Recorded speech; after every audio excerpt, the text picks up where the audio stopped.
Hi, once again.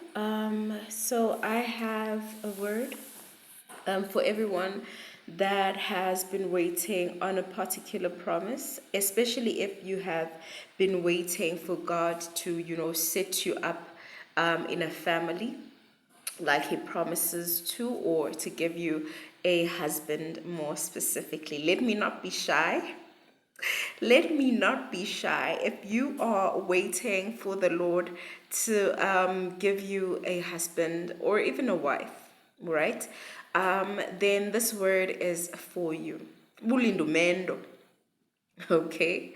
Now this is for those that are waiting for, their kingdom spouses to show up or to start walking, in their lives as their kingdom spouses. Because some of you or some of us, we have met the person that God, says, okay, we're going to serve him together with. All right. Now the Lord took me, I won't say why, but I was having a really, okay, so I'm saying why. I was having a really hard time, you know, not idolizing the promise, okay, of marriage. And the Lord, it was a back and forth. It was a back and forth. I would think I've dropped the idol, I've let go of it, and then something would happen, or I would just find myself right back there.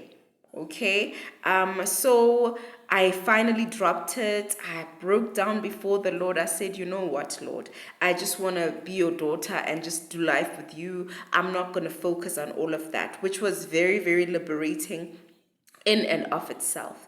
But after that, God took me to the book of Genesis, chapter 29, and verses 6 and 9.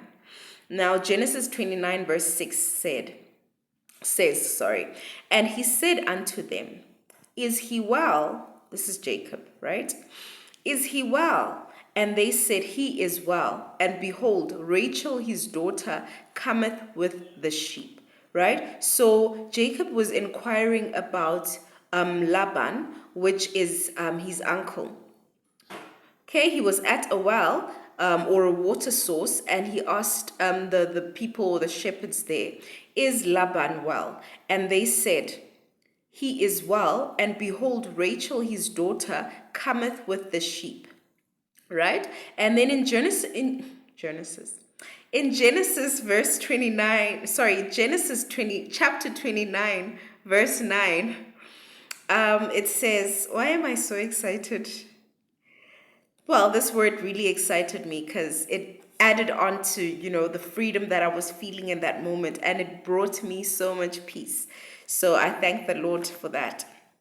And while he yet spake with them, okay, I'm reading the King James Version. And while he yet spake with them, Rachel came with her father's sheep, for she kept them. Right? This is the part that excites me. Rachel kept her father's sheep. She was a woman and she kept her father's sheep. She was a shepherdess.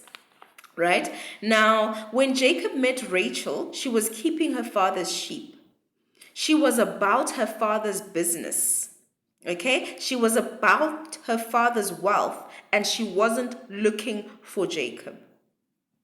Yesterday afternoon, okay, this is long ago now, it wasn't yesterday, but I wrote this on the 21st of August. Now, that afternoon, after a dream that confused me, right, about, what the dream was about. It confused me and it had my heart floating like it would never find its place again. An overwhelming feeling for me who was waiting for God to bring my future husband and I together. I had no human being to vent to. I still don't, as few people understand this weight and the highs and lows of waiting, this weight, and all of them, those few people that understand, are online. Right. So in my tossing and turning, praying and crying, the Lord took me swiftly to a place of surrender.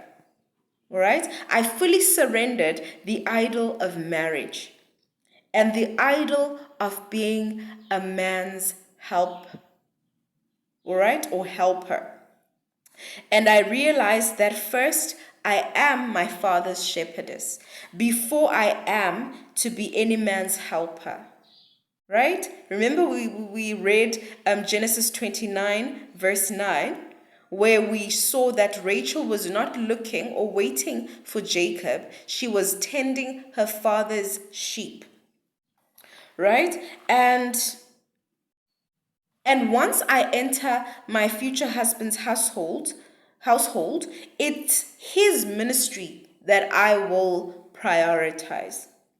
Okay? This is not for everybody, okay? But I know specifically once I go there, I will need to prioritize his ministry. Okay? It's his ministry that I will prioritize, and it's him that I will submit to. You know, sometimes God will tell you a thing and you will misunderstand it. I remember, I think it was shortly after the time that God spoke to me about how He's been a father to me all my life. Right? And it was quite an emotional, revelation for me. And it had me crying, Oguti. I've just had this revelation. And at the time, I believed that I was getting married like quickly, like right then, right? And shortly after that, I cried, Uguti, all this time you've been better than a husband to me, and I haven't been acknowledging that. I've just been, ooh, give me a husband, right? And so there came a time when the Lord told me, and I thought He was just giving me facts. It's only this morning that I'm realizing that God was actually saying, do you realize? It wasn't like just giving me facts. He was saying, do you realize? And He said to me, once you're married, you will no longer submit to me directly, but you will submit to your husband, who will then submit to me. You understand? So there are things now that God needs me to do, right?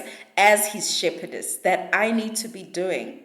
And I need to be submitting to him in order to do those things, right? Because once I get out of my father's house, not get out, but you know what I mean. Once he hands me over formally, to the husband who's going to steward his daughter, basically, I'm going to have to submit to that man. All right? My time will be spent making sure his time is freed up so he can focus entirely on what God wants him to do. Okay? Instead of everyday tasks like cleaning, cooking, and doing his own laundry. All right? So I'm going to have to take over all of that. Okay? At some point. Remember when Jacob married or planned to marry Rachel, he took over her shepherding. All right, he took over her shepherding. I don't know what tasks she busied herself with after that, but he took over the role that she had, which was shepherding her father's sheep. All right, for Rachel's hand in marriage. Now, as father's shepherdess, there is traveling for me to do, gathering his flock and securing them before the wolf comes for them, pointing them to his ark, meeting them where they are. I cannot do that side by side with a man whose own service requires me fully in the role of helper and prioritizing that role while possibly giving birth to the next generation of his children. So right now, whether I later get to be a helper or not, I am giving myself fully to being my father's flock's shepherdess. Yes, some get to do both, but our paths and roles differ. Okay, so that is the word that I came with today. Be encouraged, please. All right, it's still on the way, but you need to focus. Okay, because good desires can become idols as well. Okay, and your father's sheep need shepherding.